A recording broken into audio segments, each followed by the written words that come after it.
Hi everyone, welcome to We Learn channel. நான் தான் உங்க மேக்ஸ் எஜுகேட்டர். இன்னைக்கு நம்ம 12th மேத்தமேட்டிக்ஸோட first chapter applications of matrices and determinants.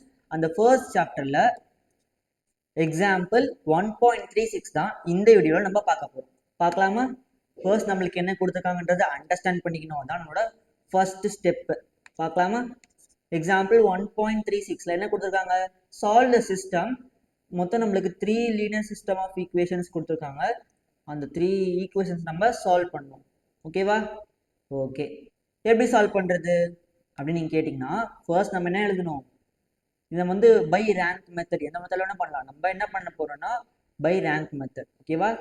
First consistency check பண்ணிவிட்டு அதுக்கப்புறம் ரேங்க் மெத்தடில் ப்ரொசீட் பண்ண போகிறோம். ஓகே, ஃபர்ஸ்ட் நம்ம என்ன எழுதுவோம்? ஃபர்ஸ்ட் ஆகுமெண்டட் மேட்ரிக்ஸ் எழுதுவோம். ஆகுமெண்டட் மேட்ரிக்ஸ் எழுதியதுக்கு அப்புறமா அது வந்து ரோ டிரான்ஸ்ஃபார்மேஷன்ஸ் பண்ணி எக்லான் ஃபார்ம் கொண்டு வந்துட்டு அந்த எக்லான் ஃபார்ம்லேருந்து நம்ம ரேங்கை கண்டுபிடிச்சி அதை வந்து கன்சிஸ்டண்ட்டாக இல்லையான்னு பார்த்துட்டு அந்த கன்சிஸ்டன்சி வந்து எந்த இன்ஃபினிட்லி மெனி சொல்யூஷனா யூனிக் சொல்யூஷனா அப்படின்றத நம்ம செக் பண்ணணும். அதுக்கப்புறமா அது இட் இஸ் அ ட்ரைவல் சொல்யூஷனா இல்லை நான் ட்ரைவல் சொல்யூஷனா அப்படின்றத நம்ம பார்க்கணும். இதில் நோ சொல்யூஷன் வரவே வராது, ஏன்னா இது ஹோமோஜீனியஸ். இங்கே பார்த்தீங்கன்னா லாஸ்ட்ல ஈக்குவேஷன் லாஸ்ட்ல equal to right hand side பார்த்தீங்கன்னா ஜீரோஸ் மட்டும் தான் இருக்கு. இதனால இது ஹோமோஜீனியஸ் சிஸ்டம். ஓகேவா?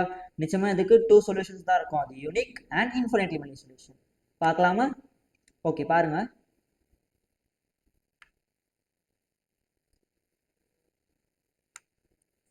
இப்போ பார்த்தோம்னா சால்வ் த ஃபாலோயிங். ஃபர்ஸ்ட் நம்ம என்ன எழுதலாம்? ஆகுமெண்டட் மேட்ரிக்ஸ் எழுதிக்கலாம். ஏன் இங்க ஏ பார் ஓன்னு போட்டுறோம்னா ஓன்னு என்னது? ஜீரோ மேட்ரிக்ஸை நம்மளுக்கு குறிக்குமா? அதான். ஓகே, இப்போ பார்த்தீங்கன்னா ஸ்டார்ட் பண்ணலாம். ஃபர்ஸ்ட் எக்ஸோட கோஎஃபிஷியன்ட்ஸ் எல்லாத்தையும் எடுத்து ஒரு காலம்ல எழுதிக்கணும். அப்புறம் ஒய், அப்புறம் ஜெட், அப்புறம் equal to right hand side இருக்கிறது எல்லாமே எடுத்து எழுதிக்கணும். எழுதலாமா? எக்ஸோட கோஎஃபிஷியன்ட்ஸ் ஃபர்ஸ்ட் எதுவுமே இல்லைன்னா அதுல 1 இருக்குன்னு அர்த்தம். It is understood. ஓகே, 1 இருக்கு. இப்போ எக்ஸோட கோஎஃபிஷியன்ட் பார்த்தீங்கன்னா 1 2 1 எழுதலாமா? 1 2 1. ஒயோட கோஎஃபிஷியன்ட் 3 -1 -11. 3 -1 -11. சயின்ஸ்லாம் நீங்க பார்த்து போட்டு ஆகணும், ஏன்னா கடைசியில் ஆன்சர்ஸ் தப்பா வந்துருமே. புரியுதா? அப்போ கஷ்டப்பட்டு போட்டு ஒரு யூஸும் இல்லைல்ல. இப்போ பார்த்தீங்கன்னா ஜெட்டை பாருங்க, -2 4 14 -2 4 14. ஓகேவா? இப்போ லாஸ்ட்டாக என்ன பண்ணோம்? ஜீரோ மேட்ரிக்ஸ் என்னது? 0 0 0, ஃபுல் ஜீரோ தான். இப்போ நம்ம என்ன பண்ணணும்னா எக்லான் ஃபார்ம் கொண்டு வரணும். எக்லான் ஃபார்ம் என்னது? நீங்க பார்த்தீங்கன்னா எல்லா மேட்ரிக்ஸ்லுமே ஃபர்ஸ்ட் எலிமெண்ட்லேருந்து லாஸ்ட் எலிமெண்ட் வரைக்கும் லைன் வந்தீங்கன்னா அதை நம்ம என்னன்னு சொல்லலாம்? பிரின்சிபல் டயக்னல்னு சொல்லலாம். அந்த பிரின்சிபல் டயக்னலுக்கு கீழே இருக்கிற நம்பர்ஸ் எல்லாமே நான் ஜீரோ ஆக்கிட்டேன்னா அது நம்ம என்னன்னு சொல்லலாம்? இட் இஸ் இன் எக்லான் ஃபார்ம்னு நம்மளால சொல்ல முடியும். ஓகே, ஸ்டார்ட் பண்ணலாமா? ஃபர்ஸ்ட் நம்மளுக்கு என்ன வேணும்? ஃபர்ஸ்ட் நம்ம இது டிரான்ஸ்ஃபார்மேஷன் பண்ணுறதுக்கு முன்னாடி நம்மளுக்கு ஒன்று தெரியணும். ஃபர்ஸ்ட் எலிமெண்ட் எப்பயுமே ஆகுமெண்டட் மேட்ரிக்ஸில் 1 இருக்கிறது நம்மளுக்கு ரொம்ப நல்லது. ஏன்னா அப்போ நம்மளால ஈஸியாகவே எக்லான் ஃபார்மை கொண்டு வர முடியும். ஏற்கனவே இந்த கொஸ்டின்ல 1 இருக்கிறதுனால நம்ம என்ன பண்ணலாம்? டைரக்டாவே ப்ரொசீட் பண்ணலாம். 1 இல்லைன்னா நம்ம இன்டர்சேஞ்ச் பண்ண வேண்டியது வரும், ரோஸ் இன்டர்சேஞ்ச் பண்ண வேண்டியது வரும். அப்படி இல்லையா ரோஸ் இன்டர்சேஞ்ச் பண்ண முடியலன்னா அப்போ என்ன பண்ணலாம்? காமனாக எடுக்கலாம், டிவைட் பண்ணலாம். அந்த மாதிரி பண்ணி நம்ம ஃபர்ஸ்ட் ரோ ஃபர்ஸ்ட் காலம்ல ஃபர்ஸ்ட் எலமெண்ட் 1 இருக்கிறது நம்மளுக்கு ரொம்ப ரொம்ப யூஸ்ஃபுல்லாக இருக்கும். ஓகேவா? இப்போ நம்ம என்ன பண்ண போறோம்னா இந்த 2 பிளேசஸ்ல நம்மளுக்கு ஜீரோ வருதா இல்லையான்றத ஃபோக்கஸ் பண்ண போறோம். அதுக்கப்புறமா தான் இந்த பிளேஸ்ல ஜீரோ வருதான்னு பார்க்க போறோம். ஓகேவா? இந்த பிளேஸும் ஜீரோ வரணும் நம்மளுக்கு. அப்பதான் நம்மளுக்கு அதை எக்லான் ஃபார்ம்னு சொல்ல முடியும். ஃபர்ஸ்ட் நம்ம அதுக்கு என்ன பண்ணணும்? செகண்ட் ரோவையும் தேர்ட் ரோவையும் ஃபோக்கஸ் பண்ண போறோம். பண்ணலாமா? ஓகே, ஃபர்ஸ்ட் நம்ம ரோ 2 ஃபோக்கஸ் பண்ணலாம். ரோ 2 பார்த்தீங்கன்னா ரோ 2 -2 ரோ 1 பண்ண போறேன். Row 2 -2 row 1. இப்படி பண்ணா நம்மளுக்கு என்ன வரப்போகுது? ரோ 1ல வந்து 1 இருக்கு ஃபர்ஸ்ட் எலிமெண்ட். அதை 2 ஆல் மல்டிப்ளை பண்ணா 2 தானே வரும். 1 × 2 2 தானே. அப்புறம் அந்த 2 எடுத்துட்டு போயிட்டு இங்க ரோ 2ல இருக்க 2 கூட நான் சப்ராக்ட் பண்ணனா 2 - 2 0 ஆச்சு. புரிஞ்சுதா? ஓகே, நம்மளுக்கு 0 வர வைக்கணும், அதனோட எய்ம். நெக்ஸ்ட் பார்த்தீங்கன்னா ரோ 3. ரோ 3 என்ன பண்ண போறீங்க? நார்மலா ரோ 1யும் ரோ 3 நம்ம சப்ராக்ட் பண்ணாலும் நம்மளுக்கு என்ன வந்துடும்? 0 வந்துருமே. ஏன்னா ஃபர்ஸ்ட் எலிமெண்ட் 1ஆ தானே இருக்கு. இங்கேயும் 1 இங்கேயும் 1. நார்மலா நம்ம என்ன பண்ணலாம்? நார்மலாவே நம்ம சப்ராக்ட் பண்ணனா நம்மளுக்கு 0 வந்துடும், அதனோட எய்ம். ஓகே, இப்போ இது பார்த்தீங்கன்னா ரோ 3 - ரோ 1 அவ்வளோதான். இப்போ நம்ம இந்த டிரான்ஸ்ஃபர்மேஷன்ஸ்லாம் பண்ணி ஆகணும் இல்லையா, இது நம்ம ரஃப் காலம்ல பண்ணலாம். ஏன்னா நம்மளுக்கு இதுக்குன்னு தனியாக மார்க்ஸ் ஒன்றும் அலாட் பண்ணுறது கிடையாது. அதனால தனியாக ரஃப் காலம்ல போட்டுக்கலாம். ஃபர்ஸ்ட்டு ரோ 2 எடுத்து எழுதிக்கோங்க. இதான் ரோ 2. எழுதுனா என்ன வந்து பாருங்க, 2 -1 4 0. இப்போ 2 ரோ 1. ரோ 1 நம்ம 2 ஆல் மல்டிப்ளை பண்ணி எழுதிக்கலாம். இப்போ ரோ 1 இது, இதான் ரோ 1. இப்போ 1 × 2 2, 3 × 2 6, -2 × 2 -4, 0 × anything 0 தான். ஓகேவா? இப்போ நம்ம என்ன பண்ணணும், சப்ராக்ட் பண்ணணும். அதனால காமனாக எல்லா இடத்துலையும் நெகட்டிவ் சைன் போட்டுக்கோங்க. ஓகேவா? இப்போ பார்த்தீங்கன்னா இங்கே மைனஸ் மைனஸ் இருக்குது, 2 மைனஸ் இருக்குது. அப்படின்னா -4ன்னு அர்த்தம், அது ப்ளஸ் ஆகிடும். ஓகேவா? இப்போ 2 - 2 0 வந்துடும். -1 -6 ரெண்டும் சேம் சைன், ரெண்டுத்தையும் ஆட் பண்ணிக்கலாம். அப்புறம் சைன் போட்டிங்கன்னா நெகட்டிவ்ல வரும்போது 6 + 1 7. இங்கே பார்த்தீங்கன்னா ரெண்டும் சேம் சைன் ஆட் பண்ணிக்கலாம். 4 + 4 8, 0 0 0 தான். ஓகேவா? இது நம்மளுக்கு என்ன வந்திருக்கு, ரோ 2 வந்திருக்கு. ஓகேவா? இதில் உங்களுக்கு என்ன டவுட்ஸ் எல்லாம் இல்லையா? டவுட்ஸ் எதாவது இருந்துச்சுன்னா உடனே கமெண்ட் பண்ணி கேட்டுக்கோங்க. இப்போ பார்த்தீங்கன்னா ரோ 1 நம்ம எதை சேஞ்ச் பண்ணலாம், அதனால அப்படியே எழுதிடலாம். 1 3 -2 0. ஓகே, இது ரோ 1. இப்போ ரோ 2 இப்போ நான் கண்டுபிடிச்சோம் இல்லையா, அதை நம்ம எழுதிடலாம். 0 -7 8 0. இதான் நம்மளோட ரோ 2. இப்போ ரோ 3 ஃபோக்கஸ் பண்ணலாம். ரோ 3 டிரான்ஸ்ஃபர்மேஷன் பண்ணலாமா? இப்போ பாருங்க,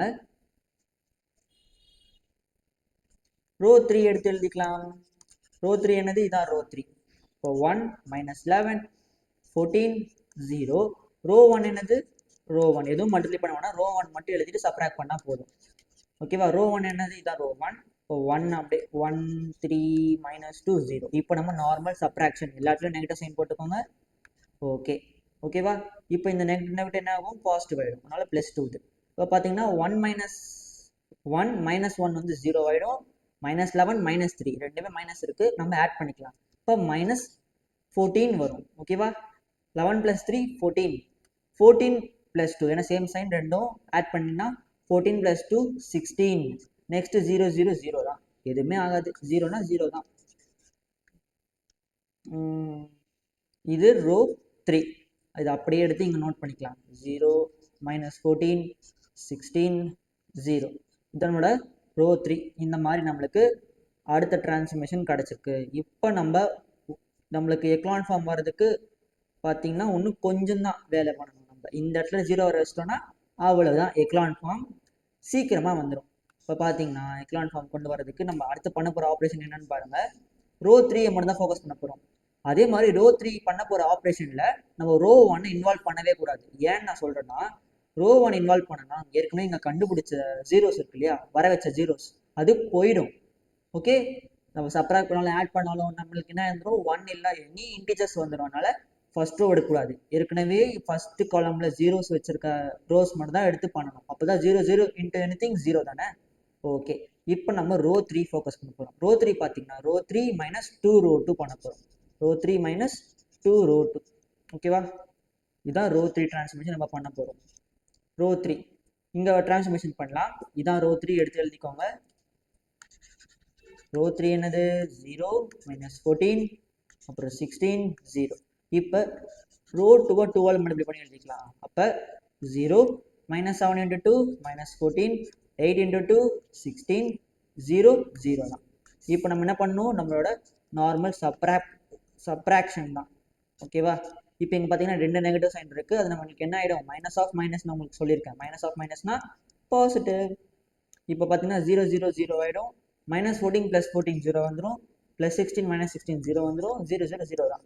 அப்போ நமக்கு லாஸ்ட் ரோ என்ன வருது, ஃபுல் 0 வந்துடும். அதனால 0 ரோ. ஓகேவா? இதை நம்ம அப்படியே எடுத்து நோட் பண்ணிக்கலாமா, மேட்ரிக்ஸில் ஆகுமெண்டட் மேட்ரிக்ஸில் நோட் பண்ணிக்கலாம். இப்போ பாருங்க,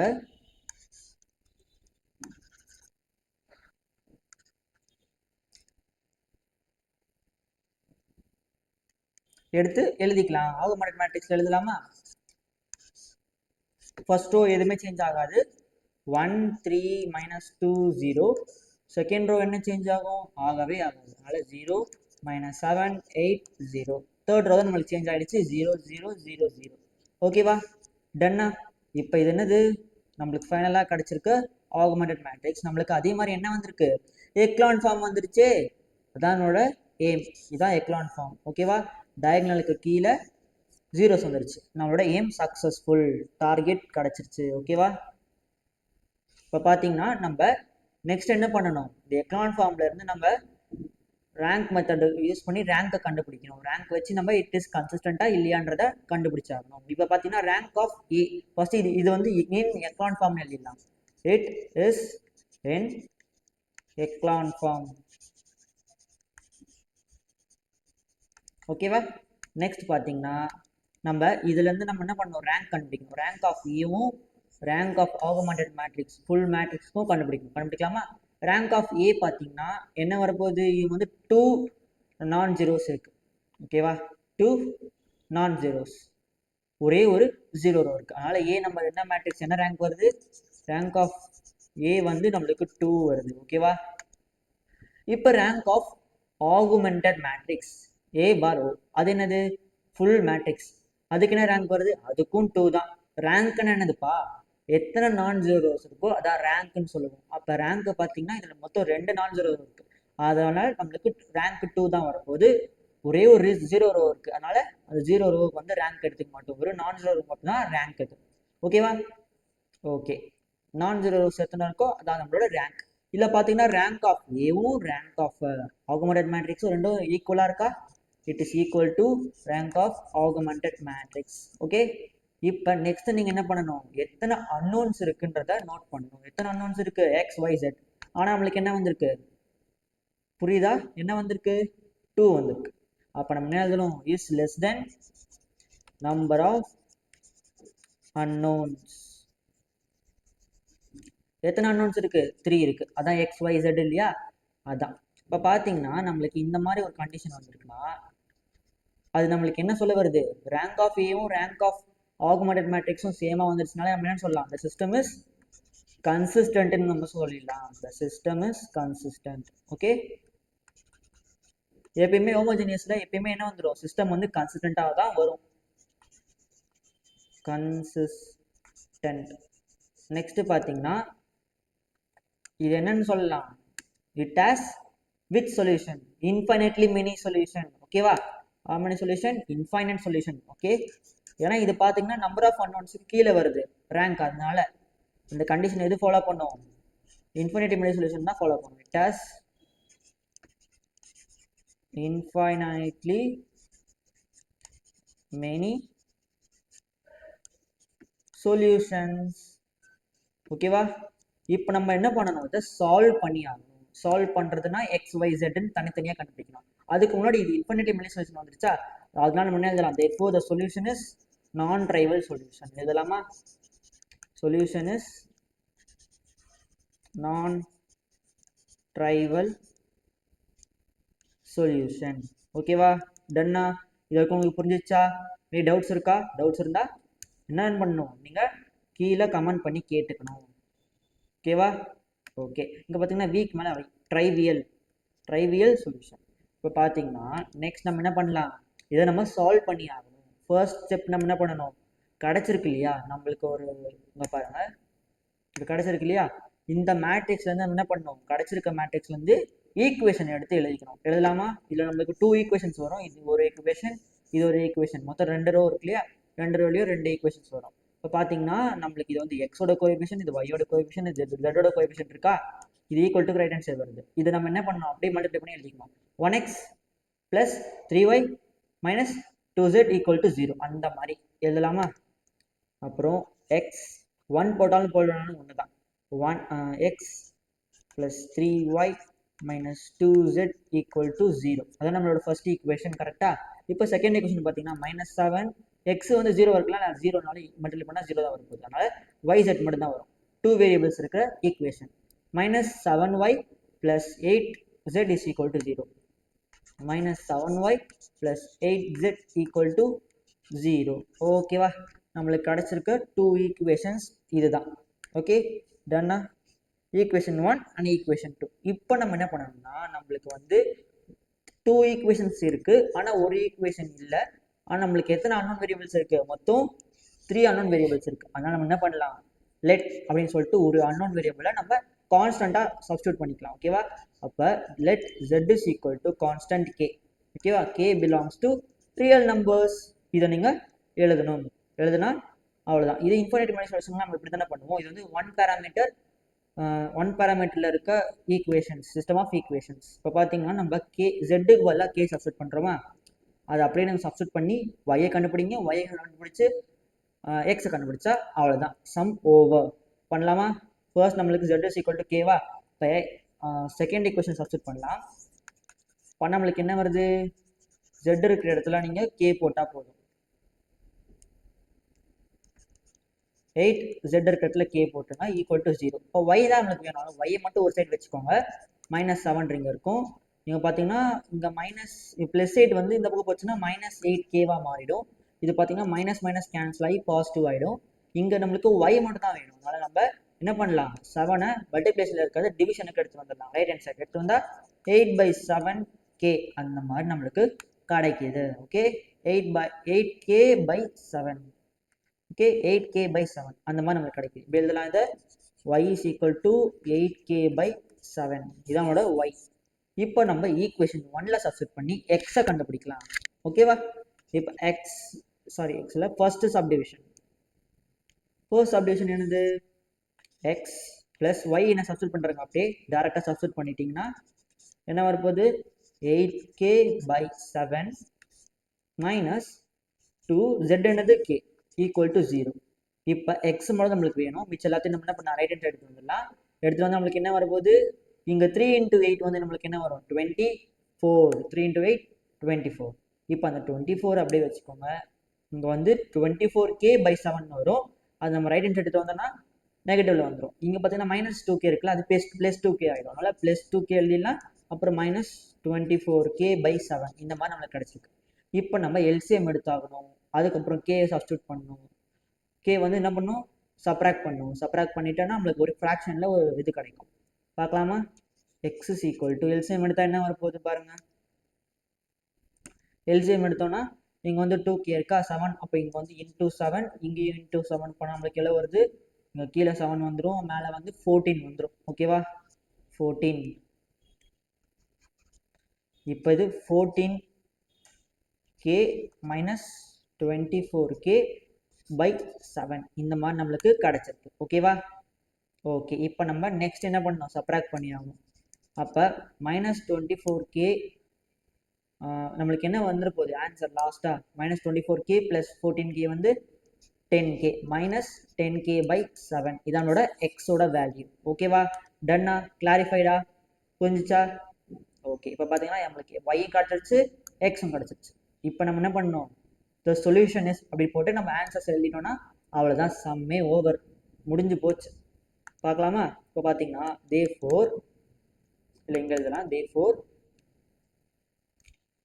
the solution is x is equal to -10k/7, y is equal to 8k/7, z is equal to k, and என்னது? k belongs to real numbers. இது ரொம்ப இம்பார்ட்டன்ட், எழுதி ஆகணும். k வந்து ரியல் நம்பர்ஸ். என்னவா வேணா இருக்கலாம். இரேஷனலாக இருக்கலாம், ரேஷனலாக இருக்கலாம், ஹோல் நம்பராக இருக்கலாம், நேச்சுரல் நம்பராக இருக்கலாம், இன்டிஜராக இருக்கலாம், என்ன வேணா இருக்கலாம். ஓகேவா? அது எதை போட்டாலும் நீங்கள் என்ன வந்துடும்? இது எதை வேணா போடுங்க. போட்டுட்டு இந்த XYZ நீங்கள் ஈக்குவேஷனை சப்ஸ்டியூட் பண்ணி பார்த்தீங்கன்னா, இப்போ இது ஈக்குவல் டு 0 இருக்குன்னா அப்போ இங்கேயும் 0 தான் வரும், இங்கேயும் 0 தான் வரும், இங்கேயும் 0 தான் வரும். XYZக்கு வேல்யூஸ் நீங்கள் எது இருந்தாலும் நீங்கள் எதை சப்ஸ்டியூட் பண்ணாலும் நம்மளுக்கு என்னது வரும்? 0 தான் வரும். ஓகேவா? டன்னா? இது இன்ஃபைனைட்லி மெனி சொல்யூஷன். அதனால தான் நம்மளுக்கு எது சப்ஸ்டியூட் பண்ணாலும் நம்மளுக்கு என்ன வரும்? 0 வரும். அதனால XYZக்கு மெனி சொல்யூஷன்ஸ் இருக்கு. ஓகேவா? இதை நம்மளுக்கு சொல்ல வராங்க. எக்ஸ் இருக்கு, ஒய் இருக்கு, ஜெட் இருக்கு. ஓகே, டன்னா? அவ்வளோதான். இந்த sum completed. Any doubts comment பண்ணி கேட்டுக்கோங்க. நான் நடத்துறது உங்களுக்கு பிடிச்சிருந்துன்னா இந்த வீடியோக்கு லைக் பண்ணிக்கோங்க. தொடர்ந்து சேனலை ஃபாலோ பண்ணிகிட்டே வாங்க. இதே மாதிரி நிறைய சம்ஸ் பார்க்கலாம். தேங்க்யூ.